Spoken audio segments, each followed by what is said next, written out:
અને ભગવાન કૃષ્ણએ ભગવાન મહાદેવની પૂજા કરી અને તે જગ્યાએ ભગવાન મહાદેવની સ્થાપના કરીને એ મહાદેવનું નામ પડ્યું ગોપેશ્વર મહાદેવ. જે રાસને જોવા માટે સ્વયં ભગવાન મહાદેવ જેવા મહાદેવ ઝંખના કરતા હોય તો વિચાર કરો રાસ હશે કેવો. જે રાસને સ્વયં ભગવાન મહાદેવ એમ કહેતા હોય મારે રાસ જોવો છે,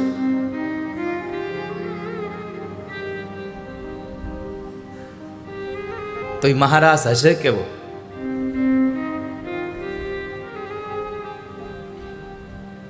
એ મહારાસ સામાન્ય નહીં હોય વાલા. એ પાર્વતી એકવાર લઈ જાવ ને,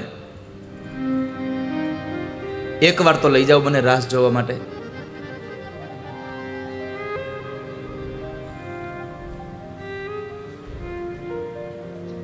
માતાજી ના પાડે છે.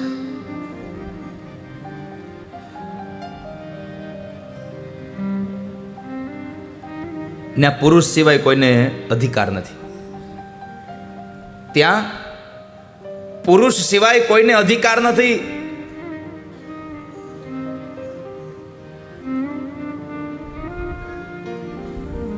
સ્ત્રી જ બધા, પુરુષમાં તો એક કૃષ્ણ. અરે પણ મને લઈ જાઓ ને કોઈ પણ સંજોગે, એકવાર તો લઈ જાઓ. ભગવાન ના પાડે ના દેવી, ભગવાન કહે અને માતાજી ના પાડે, પ્રભુ ન્યા ન હોય. ન્યા માણામાં પુરુષમાં એક જ, બીજું કોઈ નહીં. બાકી બધી સ્ત્રીઓ હા બધી સ્ત્રીઓ, પુરુષમાં એક કૃષ્ણ. તો ભગવાન મહાદેવ કે એકવાર કામ કરો, મને હાડી પહેરાવી દો પણ મને લઈ જાઓ હારે તમારી, મને સાથે લઈ જાઓ. હવે તમે ખાલી વિચાર કરો, જે ભગવાન શિવ એને ઈચ્છા થતી હોય મારે મહારાસ જોવો છે, અને એ પોતાનું પુરુષત્વ ઢાંકી અને સ્ત્રીતત્વને ધારણ કરી અને રાસ જોવા જવાની ઝંખના કરે, તો તમે કલ્પના તો કરો મહારાસ હશે કેવો એ દિવ્ય. ભગવાનનો રાસ હશે કેવો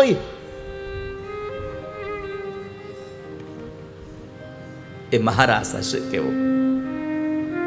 ऐसा सजा दे मुझको कि कोई न जाने इस राज को. એવો હજાવો મને, એવો હણગારો મને, કોઈને ખબર જ ન પડે કોણ સ્ત્રી ને કોણ પુરુષ છે. કોઈને ખબર જ ન પડે એમ. હા એવું કરી દો. અને બીજું કહું, હે પ્રભુ હું રોજ એકલી જાઉં છું, આજ તમને હારે લઈ જાઓ અને મને કૃષ્ણ પૂછે કે આ કોણ છે, મારે કેવું હું એને. ભગવાન કે એક કામ કરો ને કહી દેજો, સહેલી હે યે મેરી ऐसा बताना ब्रिजराज को. સહેલી હે યે મેરી,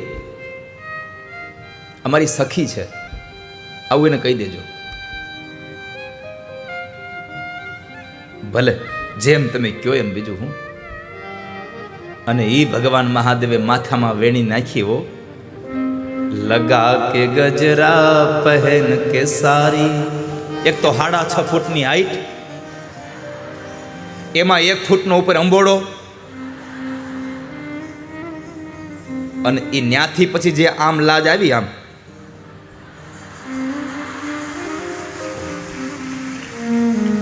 કેવો લાગ્યો છે ભગવાન મહાદેવ. તમે ખાલી આંખ બંધ કરીને જુઓ તો એ 7.5 ફૂટ ઉપરથી લાજ આવી છે, અને એ પછી ભગવાન જે હાલ્યા છે એ કેવું લાગતું હશે. લગા કે ગજરા પહેન કે સારી, लगा के गजरा पहन के सारी, चाल चले मत वाली गोकुल में आ गई. હું ભગવાન મહાદેવ હાલ્યા હશે, પદમણી નાર હાલ ભૂલી ગઈ હશે, એવી હાલ ભગવાન હાલ્યા છે. અમુક ને હાડી પહેરાવો પછી એને હલાવો ને તો એમ લાગે ઓહ ખરેખર આ તો સ્ત્રી જ છે હો. નથી ઓલા બધા મંડળમાં રમતા ત્યારે કારણ જેવા કપડાં પહેરો ને એવો વેશ તમારામાં આવી જાય, એવો ભાવ તમારામાં આવી જાય. નથી ઘણી બધી વખત આ છોકરાઓના કપડાં દીકરીઓ પહેરતી પછી હાલી જતી નથી લાગતું એવું? એ તો તમે જેવું પહેરો એવો ભાવ આવે. અને પુરુષો જેટલા દાની એટલું કોઈ નહીં. જો પુરુષો બૂટ પહેરતા તો દીકરીઓ ચાલુ કર્યું તો આપણે કીધું બનતા પહેરો જાવ, અમારી છૂટ છે. પુરુષોના કપડા પેન્ટ શર્ટ ટી શર્ટ આ બધું જ પહેરવા માંડી દીકરીઓ. આપણે ના પાડી કોઈ દી નહીં. આપણે તો કોકનું આપવા વાળા છીએ, આપણે થોડું કોઈનું પહેરવા વાળા. આપણે કોઈ દી પહેરી નહીં ચણિયા ચોળી, એનો કોઈ દી પલાઝો પહેર્યો આપણે? હે અમથા બાપાનો તમારો પલાઝો આજકાલ આવ્યો, એ અમારા અમથા બાપા લેંઘો પહેરીને થાકી ગયા. એક ઘરવાળીએ એના ઘરવાળાને કીધું, આજ મારો બર્થડે છે, હું દેહો મને ગિફ્ટ. એટલે ઘરવાળાએ કીધું કે હું લેવું તારે?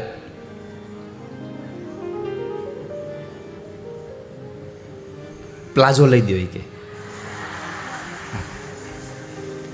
પ્લાઝો લેવાનું નક્કી કર્યું. એ કેવો હોય બધું ગોઈતું ને નક્કી કર્યું, બરાબર છે. સાંજે આવ્યો, આવીને ઘરવાળીને ગિફ્ટ આપી, લે આ તારો પ્લાઝો સરસ મજાનો. બીજે દી ઘરવાળી પ્લાઝો હવારમાં પહેર્યો અને ઘરમાં હારા આમથી આમ આટો મારે.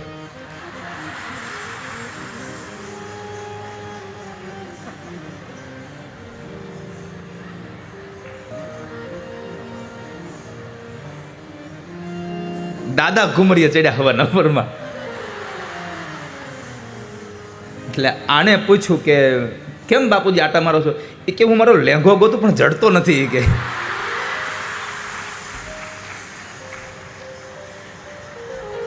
એ નહીં જડે કેમ?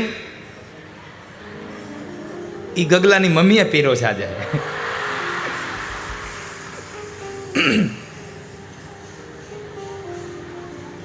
એટલે પુરુષો દાનવીર છે, અમે તમારું અડીએ નહીં ભાઈ. તમે અમારા બૂટ ટટકારી જાઓ, અમારી ટોપીઓ ટટકારી જાઓ, અમે કોઈ દી કાંઈ કીધું?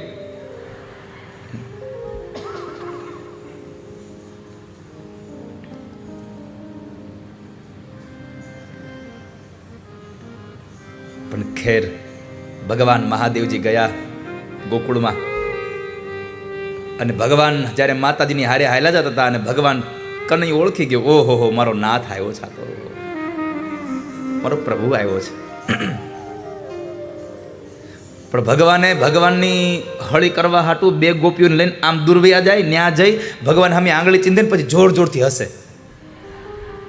અને ભગવાન તો ઓલી લાજમાંથી જોયા જ કરે, આમ આમ ક્યાં ગયો, ગોતા જ કરે.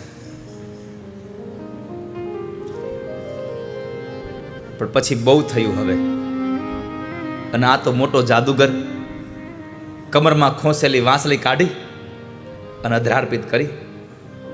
એસી બજાયે બંસી સુધ બુદ્ધ ભૂલે ભોલેનાથ રે, आई गए है शंभो समझ गए બ્રિજરાજ રે. ભગવાને વાહણી વગાડી અને ભગવાન મહાદેવ ભાન ભૂલ્યા માંડ્યા એક પછી એક તાતા થઈ કરવા. ભૂલાઈ ગયું મારે નાચવાનું નથી અહીંયા, એમ ખાલી જોવાનું હતું અહીંયા.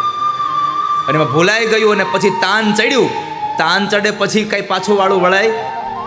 એ તાન ચડ્યું તો ચડ્યું, એટલું ચડ્યું મંડ્યા ગોળ ગોળ ગોળ ગોળ ઘૂમમાં, અને એમાં ઉપરથી હાડી હરી ગઈ. ખિસક ગઈ જબ સરસે સારી. અને પછી જે ઘરેણા બહાર આવ્યા બધાય, ભગવાન મહાદેવને જોઈ અને મારો ભગવાન ઠાકોરજી રાજી થઈ ગયો, મારો બાપ આવ્યો છે, આજે મારો નાથ આવ્યો છે. અને ભગવાન કૃષ્ણએ ભગવાન મહાદેવની પૂજા કરી અને તે જગ્યાએ ભગવાન મહાદેવની સ્થાપના કરીને એ મહાદેવનું નામ પડ્યું ગોપેશ્વર મહાદેવ. ભગવાન ગોપેશ્વર મહાદેવની સ્થાપના કરી. આવો દિવ્ય મહારાસ એટલે ગોપીઓ કહે છે, પ્રભુ અમારી ઈચ્છા સંપન્ન કરો. શું ઈચ્છા છે? અને ત્યારે અમે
જલ્દી બેહી જાવ તો કથા સાંભળો.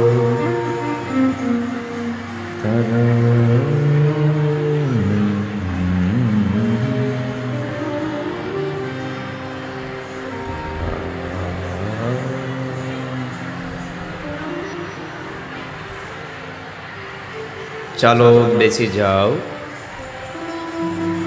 આગળ બેસો પાછળ બેસો એનો વાંધો નહીં. કથામાં આવીને તમે વાતો કરશો નહીં. આગળ બેહો પાછળ બેહો એનો વાંધો નહીં.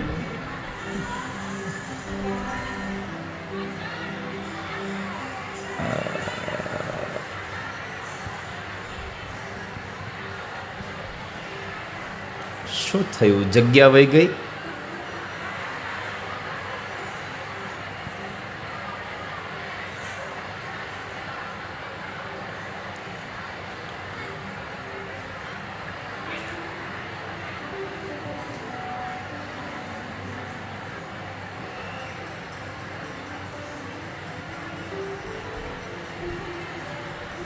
ખૂબ સરસ. ચલો બોલો રાસેશ્વર ભગવાન કી.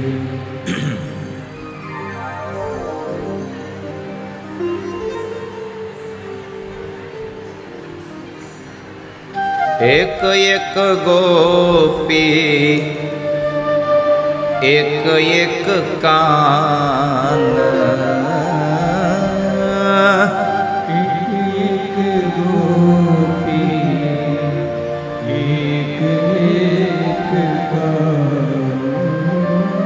રાસ રમે છે ભગવાન.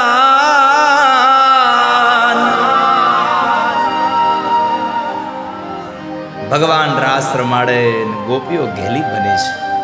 ઘેલી બની ગોપીઓ.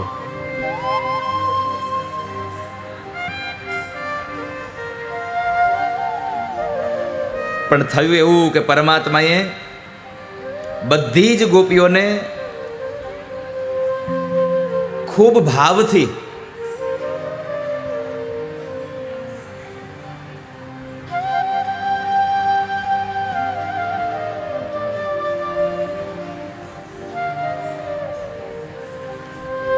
આનંદ મળે એટલા માટે પરમાત્માએ એક લીલા કરી કે જેટલી ગોપીઓ હતી ને એટલા જ ભગવાન બન્યા.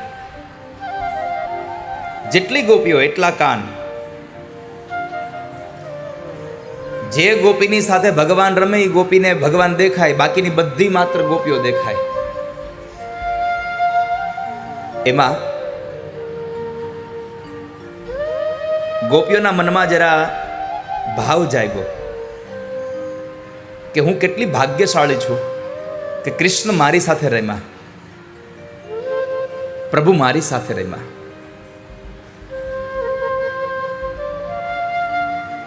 એટલે પરમાત્માને ગમ્યું નહીં, આ એને અહંકાર આવ્યો. એ ભગવાનને ગમ્યું નહીં. એટલે પરમાત્માએ શું કર્યું? ગોપીઓની મધ્યમાંથી ભગવાન અદ્રશ્ય થઈ ગયા છે.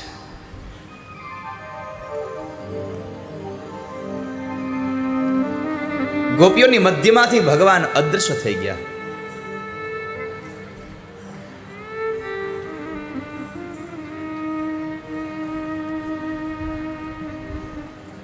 રાધાજીને લઈને ગયા. કારણ ગોપીઓને અહંકાર હતું, હું ભાગ્યશાળી છું,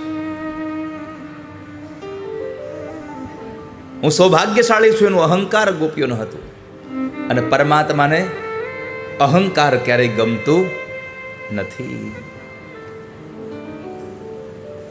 ગોપીઓને અહંકાર શેનું હતું? સૌભાગ્યનું. તાસામ તદ સૌભગમદમ વિક્ષમાનમ ચ કેશવ. એને માત્ર ને માત્ર સૌભાગ્યનું અહંકાર હતું.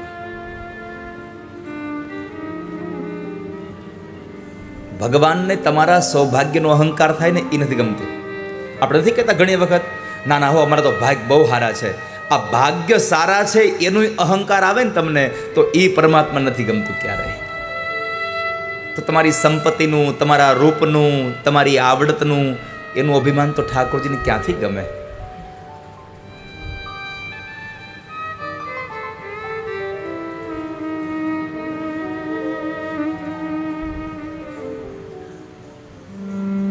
રાધાને લઈને ભગવાન ગયા. પરમાત્મા ચાલતા જાય છે.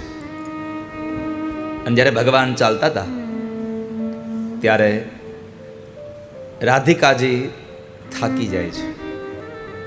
બધી ગોપીઓ ભગવાન માટે રડે છે, પ્રભુ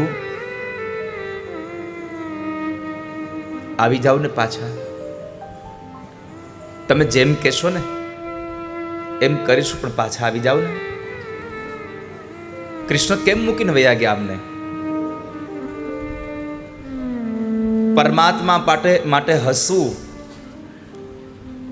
તમે જુઓ, બાળક આપણી પાસે કઈ માગતું હોય, બાળક આપણી પાસે કઈ વડીલો પાસે કઈ માગે અને વડીલો આપે નહીં, પણ જેવું બાળક રોવા મળે એટલે પછી વડીલ એ વસ્તુ આને આપી દે. કારણ કબીર હસના દૂર કર રોને સે કર પ્રીત, बिनु रोइए कित पाइए प्रेम पिया रे मीत. કબીર હસના દૂર કર. તમે રડો પરમાત્મા માટે તો તમને ઠાકોરજી મળશે, નકર નહીં મળે. અને ત્યારે ગોપીઓ રડે છે. રાધાજીને લઈને ભગવાન જાય. રાધા થાકી ગયા એટલે ભગવાને ખભે બેસાડ્યા. તો એ સમયે રાધાને જરા અહંકાર આવ્યો. રાધાના મનમાં ભાવ જાગ્યો કે આજ ખબર પડી કૃષ્ણ બધા વગર રહી શકે, મારા વગર નહીં. કૃષ્ણ મારા વગર ન રહી શકે.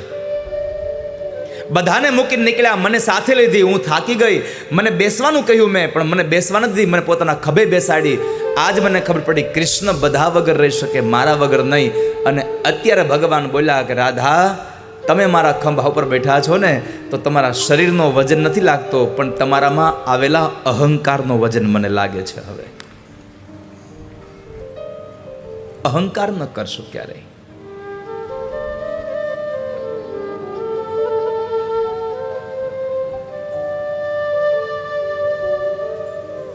રાધાજી ઝાડની ડાળી પકડે અને ભગવાન નીચેથી અદૃશ્ય થઈ ગયા. રાધા લટકી ગઈ.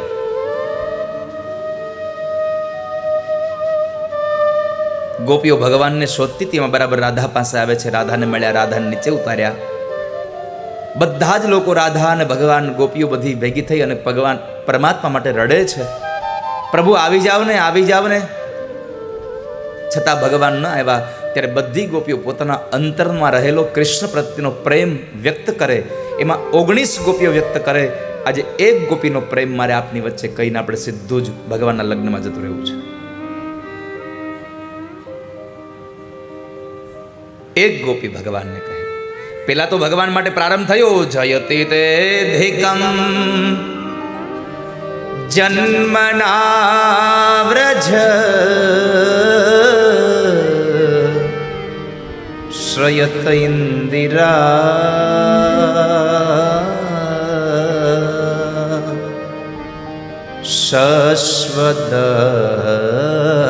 શશ્વતત્રહી દૃશ્યતા દીક્ષુતાબકા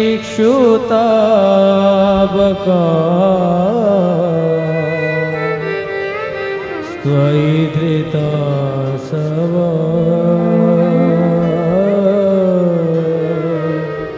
ત્વામ આ પેલા શ્લોકમાં બે શબ્દો મને ગમ્યા છે, જયતિ તેધિકમ અને એક તાવકા. તમારા જન્મને લઈને અમારા વ્રજનો મહિમા વધ્યો છે પ્રભુ.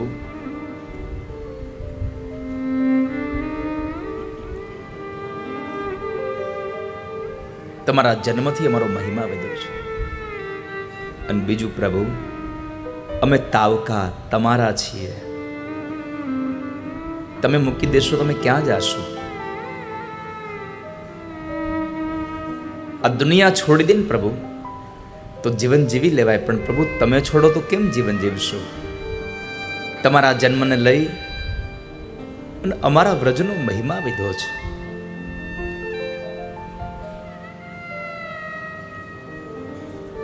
और आप चले जाओगे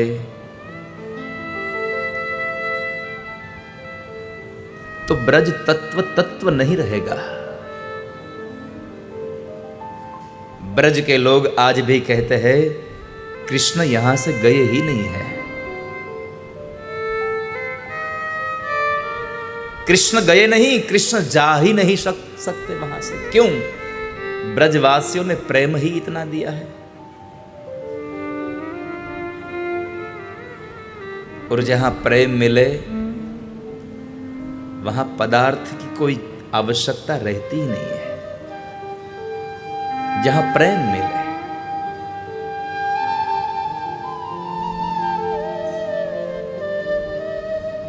ब्रजवासी लोग भगवान को प्रेम करते हैं, प्रभु को चाहते हैं.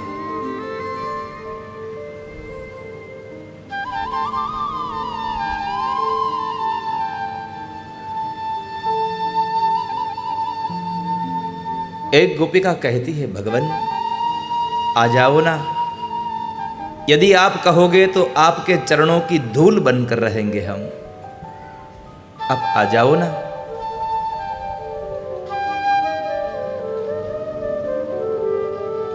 आप जैसा कहोगे वैसा करेंगे.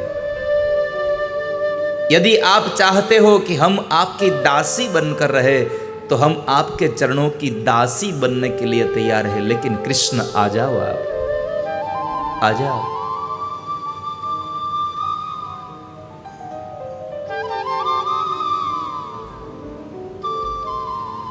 सब गोपिका भगवान को कहती है, भगवान आइए आइए आइए.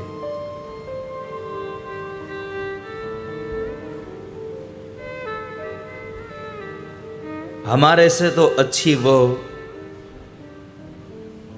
ब्रज की गौ है जिसके चरणों के पीछे आप दौड़ते हो.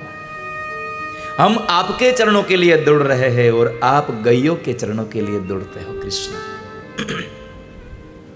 हमारे से तो भाग्यवंत वो हिरण है जो आपकी मधुर बांसुरी को सुनने के लिए आपके नजदीक आते हैं, और आप तो हमें छोड़कर चले जाते हो.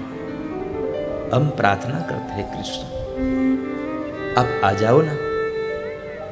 आपके बिना हमारा जीना नहीं संभव. हम नहीं जी पाएंगे.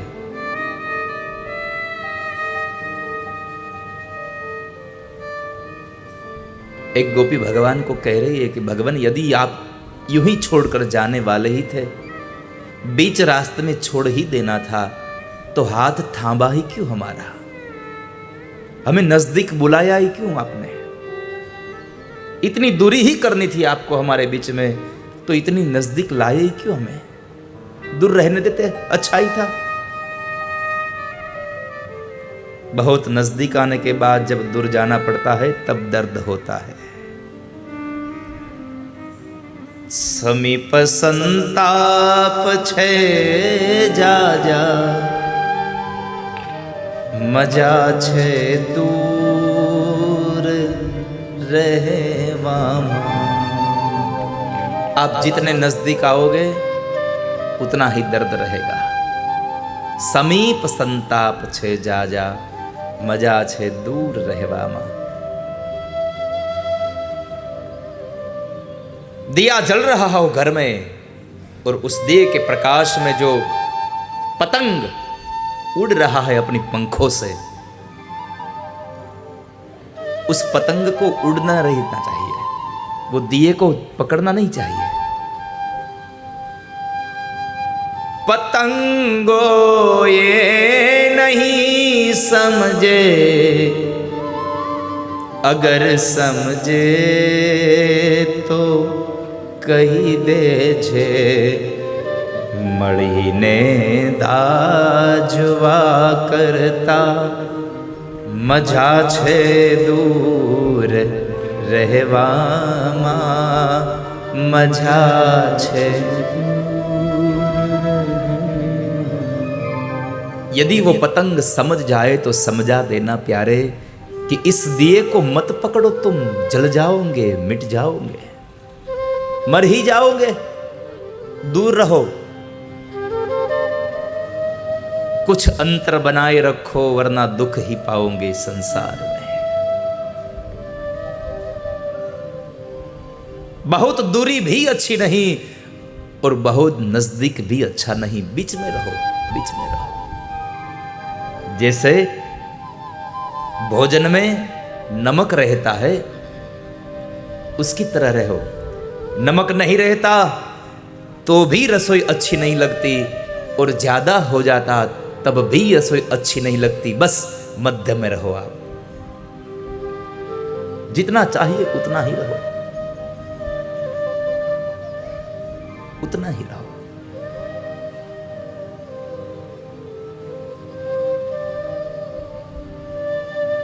सुरो ज्या बीन ना सुनी, हरण तू दौड़ तो ना झा। सुरो ज्या बीन ना सुनी, हरण तू दौड़ तो ना जा। हरण तू दौड़ तो ना जा, विंधावी बाण ना करता, मजा छे दूर रहेवामा। जब शिकारी जंगल में जाता है हिरण को मारने के लिए, जंगल में जब हिरण दिखाई नहीं दे रहा तब गाना बजाता है, सुर लगाता है, और सुर को सुनने के लिए, संगीत को सुनने के लिए प्यासी हिरण दौड़कर आ रहा है।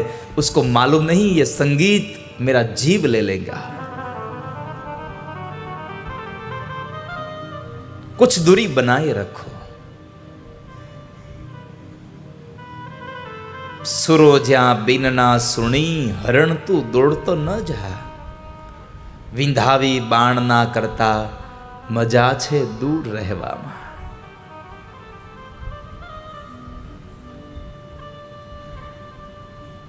कुछ अंतर बनाए रखो। लेकिन यहां गोपिका कहती है, भगवान यूं ही छोड़कर जाना था तो हाथ थामा ही क्यों हमारा? भगवान हम प्रार्थना करते हैं, आप पकड़ लो ना, आप उठा लो हमें।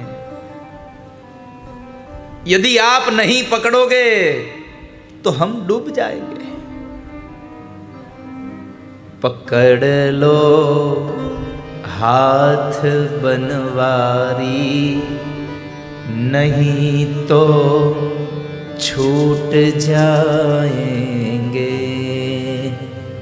पकड़ लो हाथ बनवारी, नहीं तो छूट जाएंगे। पकड़ लो हाथ बनवारी, नहीं तो डूब जाएंगे। पकड़ लो हाथ बनवारी, नहीं तो डूब जाएंगे। हमारा कुछ न बिगड़ेगा, तुम्हारी लाज जाएंगी। हमारा कुछ न बिगड़ेगा, तुम्हारी लाज जाएगी। पकड़ लो बनवारी, नहीं तो डूब जाएंगे। पकड़ लो हाथ बनवारी, नहीं तो डूब जाएंगे। हे ठाकुर जी, आप पकड़ लो वरना हम डूब जाएंगे। और यदि हम डूब गए ना तो हमारा कुछ न बिगड़ेगा, आपकी ही लाज जाएंगी। क्यों? क्योंकि हम तो रात दिन आपको ही याद करते हैं, और आपको याद करने वाले का काम नहीं होता तो हमारी लाज नहीं जाती, आपकी लाज जा रही है, इज्जत आपकी जाएगी। पकड़ लो।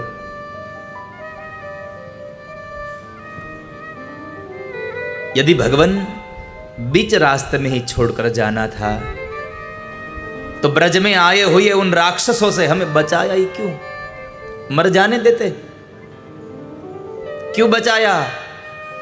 कालिंदी के जल से हमें मर जाने देता तो अच्छा रहता।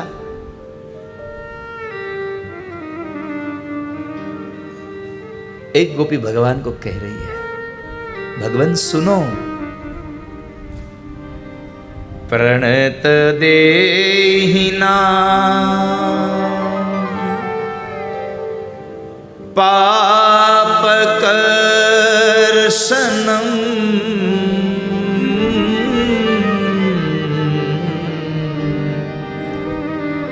तृणचरानुगं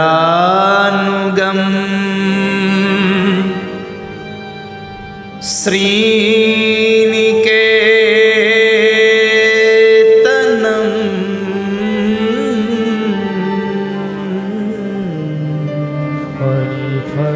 हरिफणार्पितं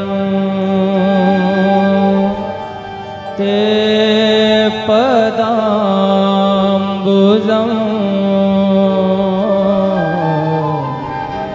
कृणकुचेषु नः कृन्दिर्च्छयम्।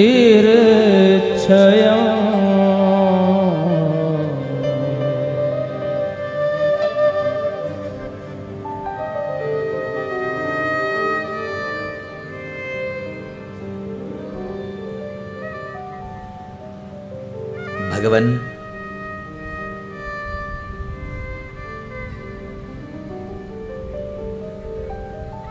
आपके चरण कमल और आपके चरणों में आए हुए शरणागत सभी जीवों का पाप नष्ट हो जाता है।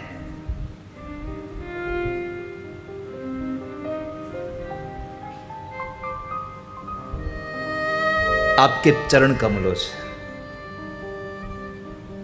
फणिफणार्पितं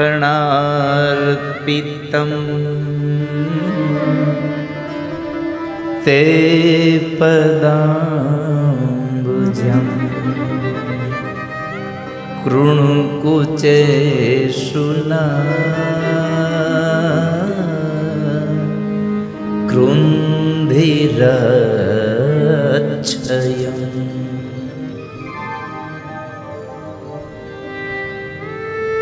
भगवान, आप सौंदर्य की खान हो। आपका चेहरा, आपकी स्मित माधुर्य है। कृष्ण, यदि इस संसार में किसी जीवों को मारना है तो आपको हाथों में शस्त्र लेने की जरूरत ही नहीं है। सुनो प्यारे भाई बहन, गोपिका कह रही है भगवान को, भगवान यदि इस संसार के किसी भी जीव को यदि मारना है तो कृष्ण आपको अपने हाथों में शस्त्र लेने की जरूरत ही नहीं है। एक स्मित ही उनके सामने कर दो, वो जी नहीं पाएगा आपके बिना, मर जाएगा।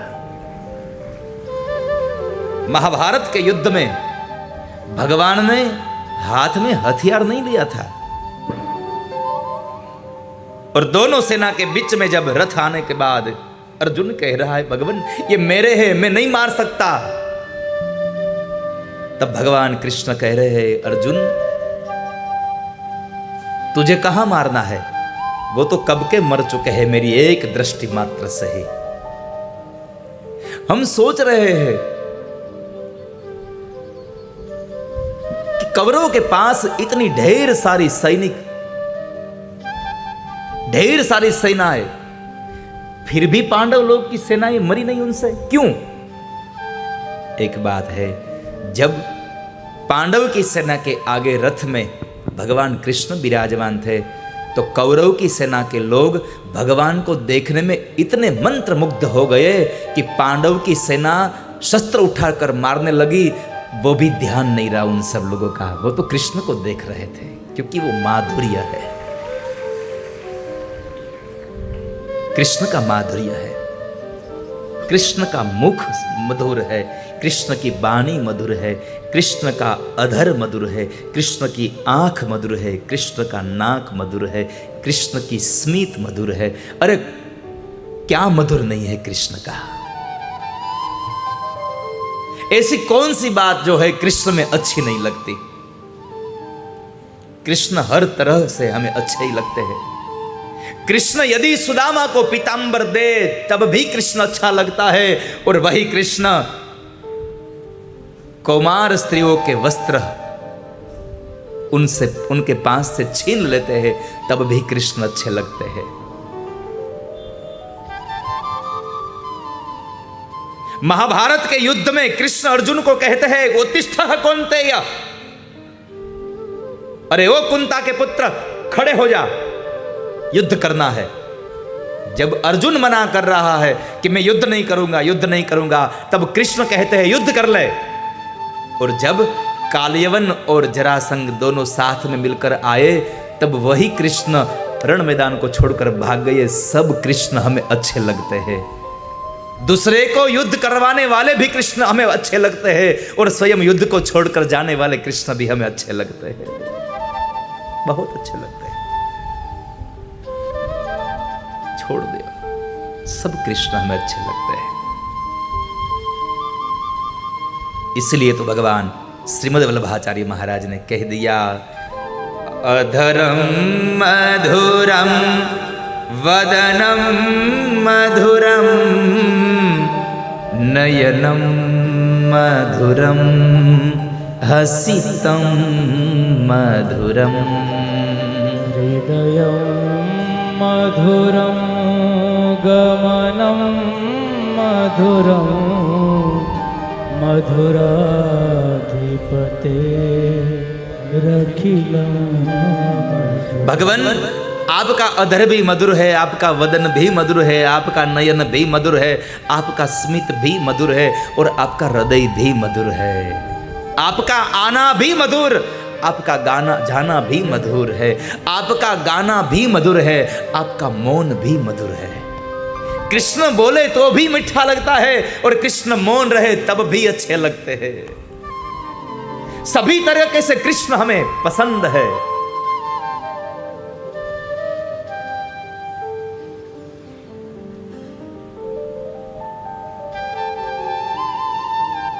भगवान हम आपको प्रार्थना करते हैं,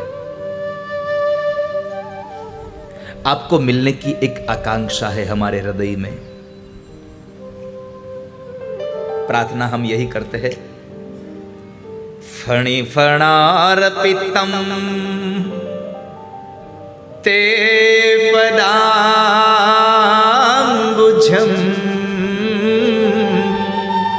फणि फणार्पितम ते पदाम्बुजम। भगवान, काली नाग से भी हम कठिन है, हम काली नाग से भी कठोर है। आपने काली नाग की फेंट पर अपने पांव रखे, आपने इस धरती में जैसे वृक्ष की तरह निकल आए, उन घासों पर आपने अपने पैर रखे। हम आपको इतनी ही प्रार्थना करते हैं कि भगवान, आपके पावन चरणारविंद हमारे वक्षस्थल में स्थिर कीजिए और हमारे अंतर में लगी आग जो आग को आप शांत कर दीजिए। हमारे हृदय में जो लगी आग है उनको शांत कीजिए। हम प्रार्थना करते हैं, आप जैसा कहेंगे वैसा करेंगे। हम आपको प्रार्थना करते हैं, आप आ जाओ कृष्ण, आपके बिना हम जी नहीं सकते। परमात्मा के दर्शन तब होते हैं जब हमारे मन में से मड़, विक्षेप और आवरण निकल जाए।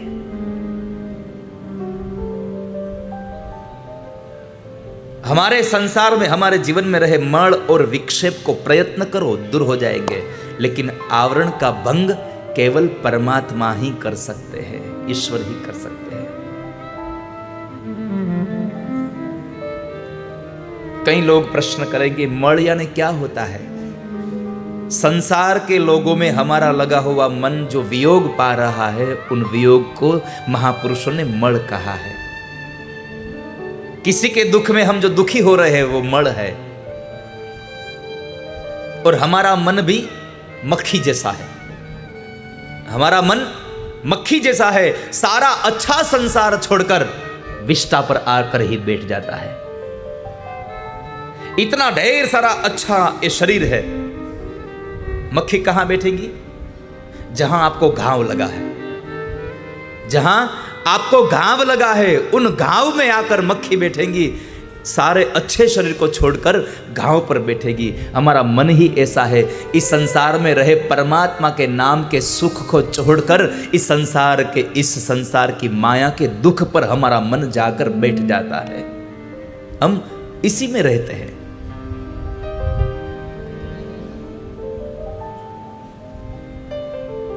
कृष्ण को छोड़कर कहीं और जाते हैं हम। याद रखना, कृष्ण के बिना यह संसार धूल है, मिट्टी है। तो ये मन, उसमें पैदा हुआ जो हमारा ये वियोग, ये संयोग, ये हमारा मड़ है। भगवद के दर्शन में दूसरा आवरण है, दूसरा विक्षेप है। भगवान के दर्शन नहीं होने देते, क्योंकि कुछ देर के लिए भगवान की कथा में आएंगे हम, कुछ देर भगवान के मंदिर में बैठेंगे हम, लेकिन जैसे भगवान के मंदिर से निकले तुरंत ही प्रारंभ हो जाएगा मन में कि भगवान आपकी कथा सुनी, भगवान आपके दर्शन करने के लिए मंदिर आया, अब हमारा संकल्प संपन्न करो ना। और संकल्प क्या होता है? संसार में कुछ भौतिक चीजें चाहती है, हमें कुछ भौतिक चीजें चाहिए, वो संकल्प हमारा संपन्न करो, ये हमारा संकल्प रहता है। संसार में रहने से हमारा मन नहीं बिगड़ता है, संसार में रहने से हमारा मन बिगड़ता नहीं है, संसार के सुख का चिंतन करने से हमारा मन बिगड़ जाता है।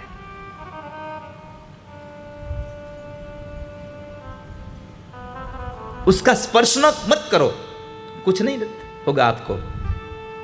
जैसे पक्कज में पंकज खिलता है।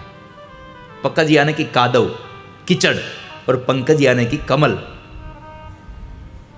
पक में पंख। तो जब तक वो कीचड़ को स्पर्श नहीं करता कमल, तब तक ये कमल हमें अच्छा लगता है भगवान के लिए। वैसे ही हमारा मन इस संसार में जब तक नहीं डूबो जाता, तब तक हमें ये मन कुछ व्याधि नहीं दे सकता। लेकिन जैसा ही मन संसार में गया, तो यही मन हमें दुख देने वाला हो जाएगा।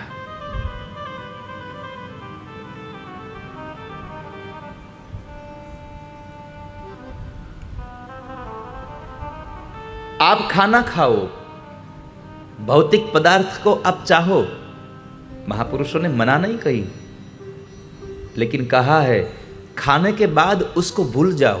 हम तो 3 दिन पहले खाई हुई एक मिठाई को नहीं भूल सकते। 3 दिन पहले खाई हुई वो मिठाई, जलेबी, पूजा में बैठते हैं तो याद आता है वो जलेबी बहुत अच्छी थी, आज भी ले आए। खाने को मना नहीं किया है, खाने के बाद उसका चिंतन करने को मना किया है। हम तो शाम को, रात को खाई हुई कढ़ी भी सुबह को याद करें, ओहो क्या कढ़ी थी।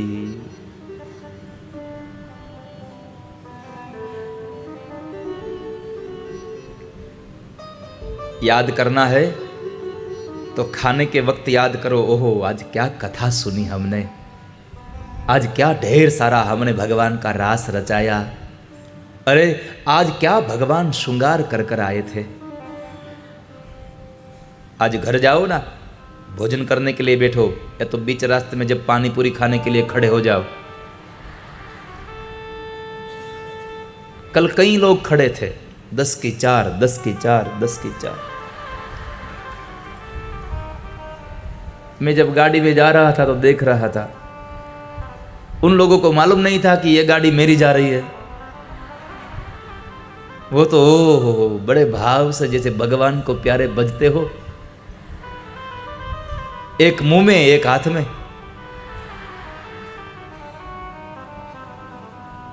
बड़ी बड़ी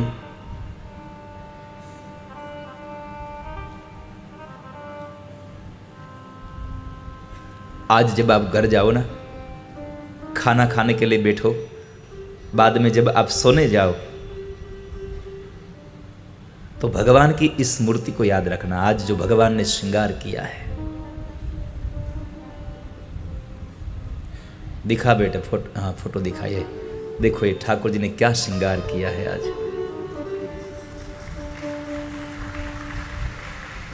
और आज श्रृंगार न करे तो करे किस दिन? आज तो वो उसकी ब्याह होने वाली है, शादी होने वाली है। आज अपनी भाषा में कहूं तो सजी मजीने आव्या छे, टकाटक।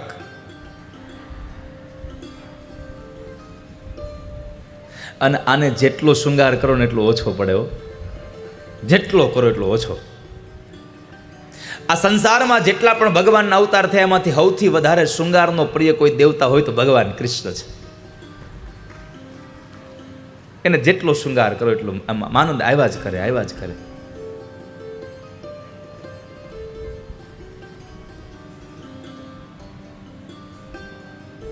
એટલે સાધકે સતત ભગવાનનું ભજન કરતા રહેવું।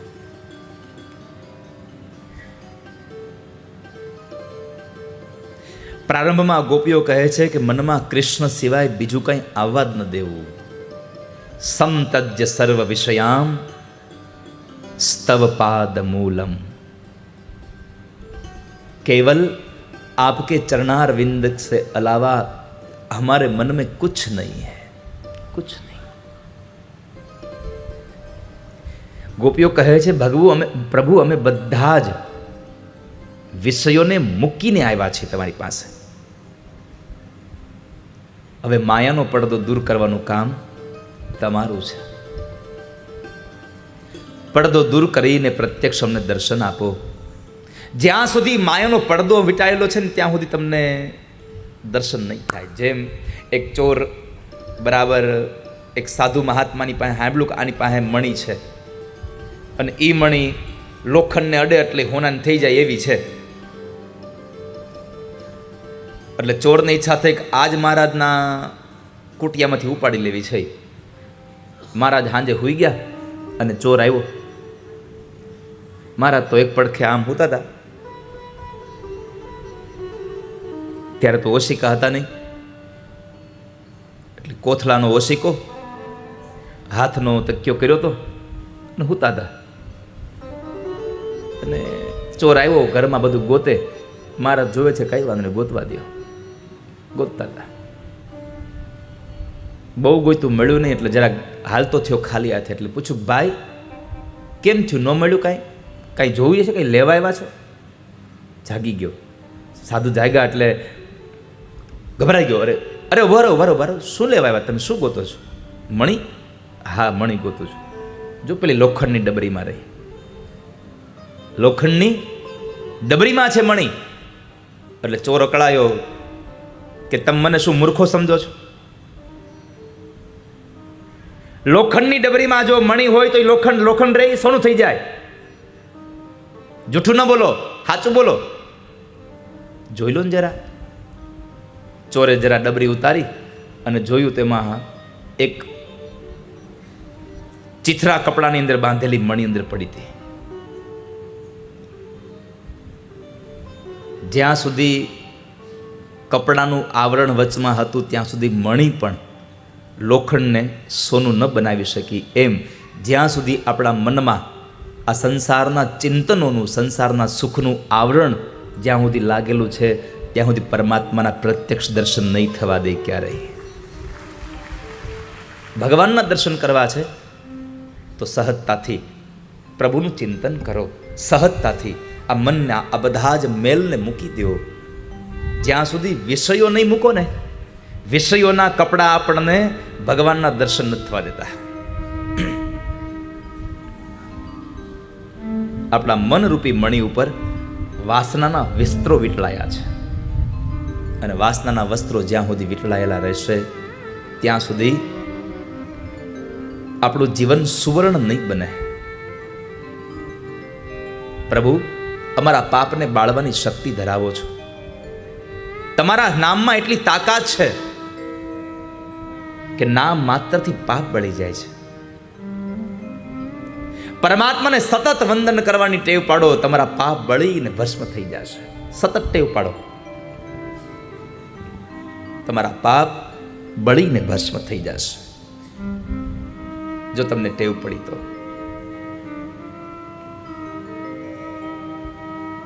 પૂજા કરવી હોય ને તો પરફેક્ટ ટાઈમ જોઈએ. ભાઈ સવારમાં ઉઠીને પૂજા કરવી, આવું છે તેવું છે. પણ વંદન અને સ્મરણ ગમે તે સમયે થાય.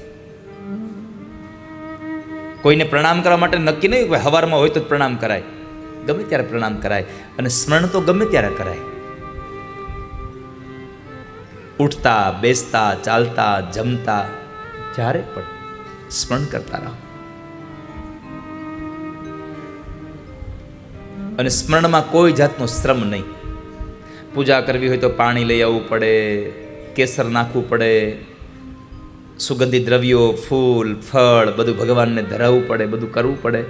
પણ સ્મરણમાં તો કોઈ જાતનું. પરમાત્માના જપ કરો અને એ જપ એવા કરો કે તમારો જપ અજપા જપ થઈ જાય. તમે ન ગાઓ ને, તમારી જીભ ન બોલે ને તો તમારું મન સતત પરમાત્માનું ભજન કરતી હોય, સતત ભગવાનનું ભજન કરતી હોય. એટલે તો કહું, કથામાં આવો ત્યારે હાથમાં માળા ફેરવી, કાનથી ભગવાનને સાંભળવા, હાથથી માળાને ફેરવતી જવી અને મનથી ભગવાનને નામ લેતું જવું.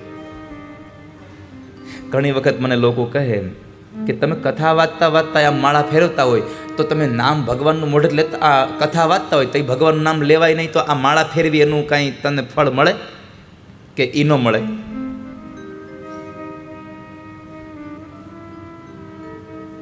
એટલે હું કહું કે ભાઈ, શિક્ષક હોય એ સવારે નોકરીએ જાય, સવારના 7 થી 12:30 નોકરી હોય. એમાં એક ક્લાસની અંદર એને પીરિયડ લેવા જવાનું, લેક્ચર લેવા જવાનું, અને એ લેક્ચર લેવા જાય એમાં લેક્ચર ચાલુ હોય ને એમાંય જો કોઈક એનો ઓળખીતો ત્યાં આવે બહાર, અથવા તો બીજા ક્લાસમાંથી કોઈ સાહેબ નીકળે અને 2 મિનિટ માટે એની હારે વાતો કરવા માટે ક્લાસ છોડીને બહાર વયા જાય અને ફરી પાછા આવીને છોકરાઓને ભણાવે, એ 45 મિનિટમાંથી 5-10 મિનિટ એને વાતો કરવામાં કાઢી નાખી, તો એ 10 મિનિટનો પગાર સરકાર એનો કાપી નાખે? બોલો, સરકાર પગાર કાપે એનો? ન કાપે ને. તો મેં એટલું જ કહ્યું કે જો આ સંસાર, આ ભારતની સરકાર એક સામાન્ય શિક્ષકનો પગાર ન કાપતી હોય તો અમારી સરકાર તો બહુ મોટી છે વાલા. અમારી સરકાર બહુ મોટી છે, ન કાપે. જે માળાના મણકામાં નામ લીધું એનું ફળ ને ન લીધું એનું ફળ તમને આપે.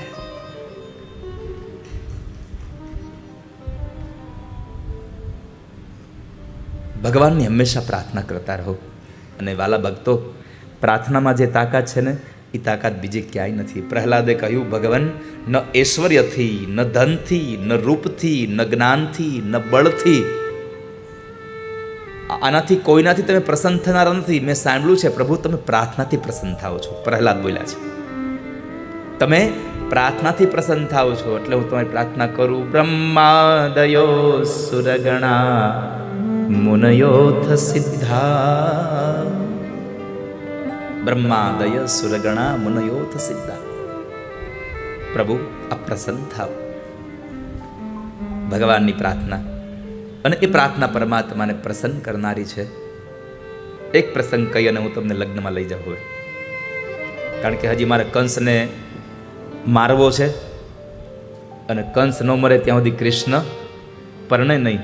પણ આજે તમે બધાએ ઘરે 10 વાગ્યાનું કહીને સામેથી આવ્યા એટલે મને ગમ્યું છે. આજે 10 વાગ્યાનું તમે કહીને આવ્યા એટલે મને ગમ્યું છે.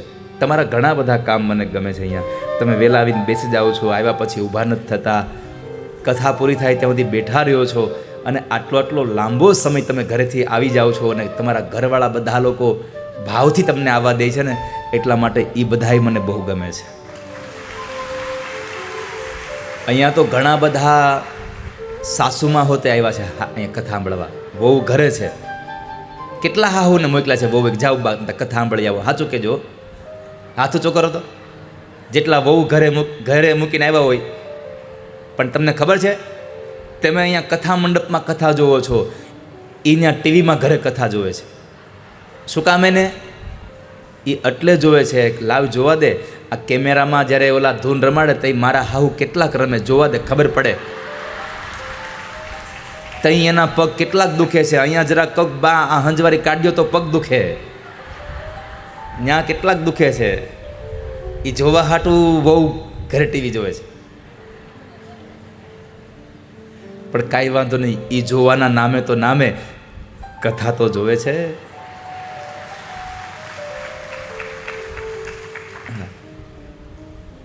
અમુક હાહુ તો એવા હોય, તમને ભાળી જાય એટલે હા મંડે ચડવાનું, બાકી ન કરી આખા ઘરમાં દોટ કરતી હોય.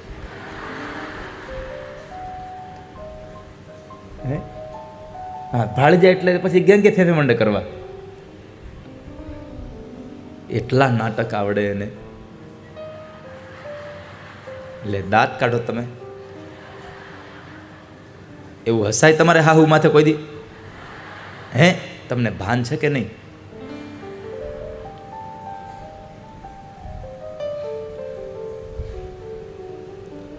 ઘરમાં 2 જણાને જોઈ જાય ને હાહુ,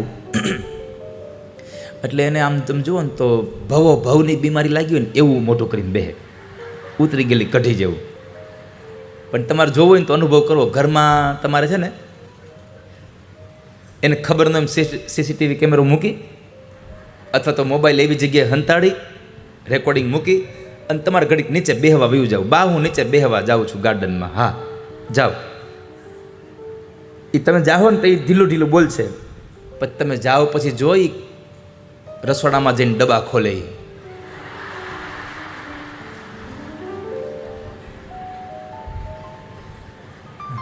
તો એ પછી એને લાકડીની જરૂર ન પડે.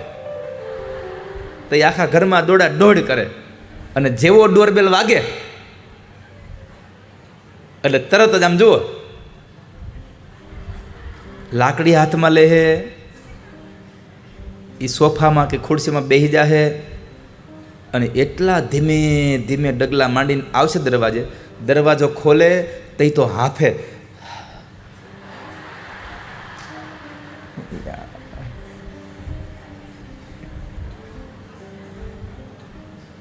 ખમા મારી બધી હાહુ નહીં કે